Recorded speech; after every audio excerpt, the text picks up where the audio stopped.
ইমাম আহমদ বিন হাম্বল মাযহাবের ইমাম, সুবহানাল্লাহ পড়েন না, তিনি বর্ণনা করছেন। তিনি বলছেন যুবককে দেখে ভালো লাগলো, কাছাকাছি গেলাম, তার মালিকের সাথে কথা বললাম, কত পয়সা দিয়ে বিক্রি করবেন।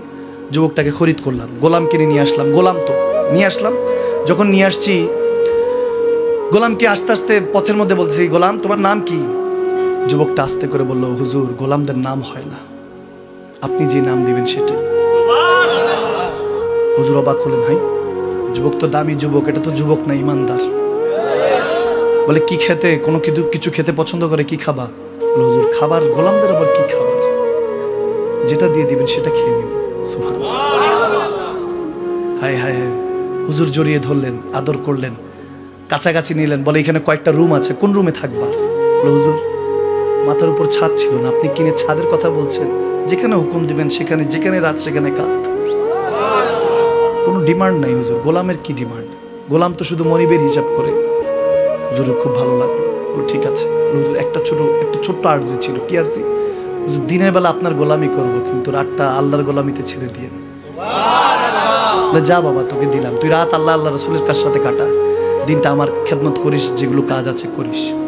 হলো তো দেখে রাতের বেলা যুবকটা চুপচুপ করে কি জানি কানার আওয়াজ শুনে। ইমাম হাম্বল জামানার ইমাম, তো কাছাকাছি গেলেন, গভীর রাত, যুবক সেজদার মধ্যে, একবার মাথা নামায় একবার উঠায়, আল্লাহর কাছে তওবা করে, আল্লাহ তুমি তো জানো ইমাম হাম্বলের গোলাম বানিয়েছো, তেনার দাসত্ব করতে হয়, তেনার খেদমত করতে হয়, তাহলে দিনেও তোমার যে সুখ তুমি যা দিয়েছো আল্লাহ, এই শুকরিয়া আদায় করে তোমার কাছে শেষ করতে পারবো না। দিনের বেলা তোমার সেজদাটা আদায় হয় না, তোমাকে স্মরণ করার সুযোগ হয়।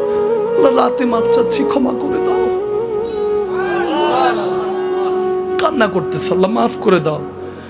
আল্লাহ তোমার মেহবুবের সাদকায়, তোমার মেহবুবের দিকে তাকিয়ে, ইমাম হাম্বলের দিকে তাকিয়ে মাফ করে দাও। তেনার খেদমতে আছি, আল্লাহ ওয়ালা তোমার তো দয়া, তুমি কোন না কোন মালিকের কাছে রাখতা, চাবুক দিয়ে মারতে হয় তোমার হাতে, তোমার কাছে সেজদা ঝুঁকার তৌফিক হতো না। তোমার তো দয়া মাওলা, যে তুমি আবার একজন ইমামের গোলাম বানিয়েছো, আবার ইমামের খাদেম বানিয়েছো, যে তোমার কাছে চাইতে পারছি। চোখের পানি ছেড়ে ওই যুবক কাঁদছে, আল্লাহ কিভাবে শুকরিয়া করব। চোখ সালামত রেখেছো, কান সালামত, হাত সালামত, জেসেমটা সালামত।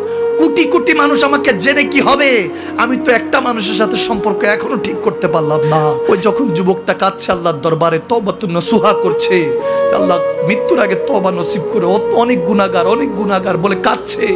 ইমামে হাম্বল চোখের পানি ছেড়ে দিলেন, হায় আল্লাহ এই মুমিনকে দিয়ে আমি খেদমত করাচ্ছি।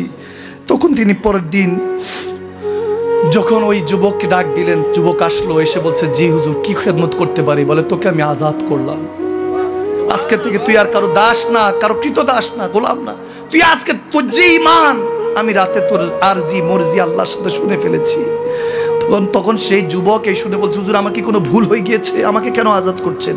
বলে রাতে তোর আল্লাহর সাথে, রাসূলুল্লাহর সাথে যে কথাগুলি বলছিলি মনে মনে আমি শুনেছি, তুই কি গোলাম, তোর তো কাজ হলো তুই মওলা হওয়া দরকার, তোর আকা হওয়া দরকার, তুই মনিব হওয়া দরকার, তুই মুর্শিদ, তুই শায়েখ হওয়া দরকার, তোর যে ঈমান, তুই আমাকে শিখা কিভাবে আল্লাহকে পাবো। তিনি ওই যুবক বলতেছে, আল্লাহু আকবার, ইমাম বলতেছেন, ওই যুবক চোখের পানি ছেড়ে আবার সেজদায় চলে গেল। সেজদায় গিয়ে বলতেছে, আল্লাহ जो थी छुपाने की वो राज खोल के रखे दी। আল্লাহ তোমার সাথে আমার এই কথা হয়েছে, তুমি ইমামকেও জানিয়ে দিয়েছো। আমার আর স্বামী স্ত্রী যদি একসাথে বাসর রাত্রিতে থাকে, মা কেউ বলবে না, বাবা কেউ বলবে না, সবচেয়ে বেস্ট ফ্রেন্ডরা কেউ এটা জানাবে না। এটা তো সবচেয়ে গভীর মহব্বতের রিশতা, বান্দার খোদার রিশতা ছিল। আল্লাহ তুমি জানাই দিলা জামানাকে। এটা বলে সে মাথার মধ্যে মাথা বাইরেতে লাগলো জমিনে, যে ওটার কাবিলও না, আল্লাহ তোমার মহব্বতের কাবিলও না, তোমার আমার মহব্বতের মধ্যে আরেকজনকে প্রবেশ করিয়ে দিলা। এটা বলে সে মাথার জমিনে বাড়ি দিতেছে, আর রক্ত পড়ছে। একটা পর্যায়ে একটা আওয়াজ করলো, আল্লাহু আকবার। আরেকবার আওয়াজ করলো, ইয়া রাসূলুল্লাহ। বলতে দেরি নেই, ইমাম হাম্বল বলতেছেন, ওই ছেলের রূহ পারবাস করে গেল, ইন্তেকাল করে গেল। ইন্না লিল্লাহি ওয়া ইন্না ইলাইহি রাজিউন। ওই যুবক যখন ইন্তেকাল করলো, আল্লাহু আকবার, আমি তখন দেখলাম খেয়াল করে, ওই আশিক বলতেছে, ये आशिक की जनाजा है जरा धूम से निकले, ये आशिक की जनाजा है जरा धूम से निकले, महबूब के गलियों से जरा घूम से निकले। सुभान अल्लाह। ইমাম হাম্বল নিজে দাফন কাফনের ব্যবস্থা করলেন, আর বলতে বলতেছেন এই আশিকের জানাজা আর একটু ভালো করে নারা দিতে দিতে নাও, দুরূদ জিকিরের মাধ্যমে নাও। আশিকের জানাজা যারা যারা শরীক হবে তাদেরকে আল্লাহ কবুল করবে। এই মুমিনের জানাজায় সবাই শরীক হও। আর বলতেছে আমার গলি দিয়ে বারবার নাও, আমার গলি দিয়ে বারবার নাও, যাতে আমিও দেখি ওই চোখের পানি ছেড়ে আল্লাহ আল্লাহ রাসূলকে রাজি করতে পারি। সুবহানাল্লাহ।